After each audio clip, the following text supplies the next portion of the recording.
Okay guys, here's another quick and interesting fun little project for this week.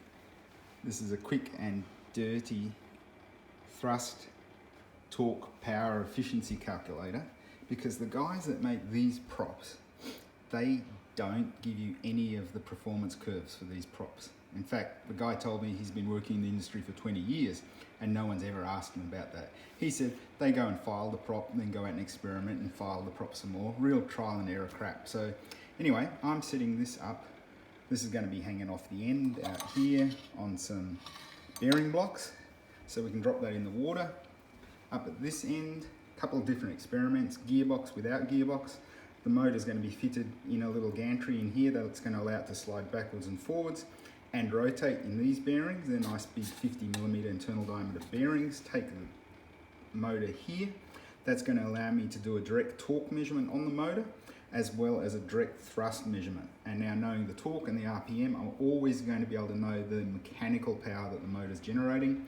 And then I can work that out compared to the thrust that I'm getting on these little linear bearings pushing the whole assembly up to directly correlate thrust against power input, which is going to give me the efficiency curves for these props. And I'm going to have a few different props that I can experiment with. And I've also got a few different motors. And like I said, I'm going to try direct drive, and I'm also going to try it through the gearbox, because these motors are actually ducted fan motors, EDF motors.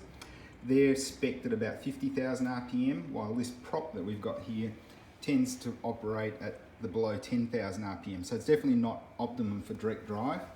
I'm going to be running it through a 5-to-1 or a 10-to-1 gearbox and see if we get some efficiency gains in the motor, because I reckon that motor's running in torque limit down the bottom end of its rev range. So this is the latest little experiment. I'm going to make up a carbon fibre plate to mount this on, 3D print some motor mounts for here, probably just use a bit of right angle aluminium to mount the gearbox on.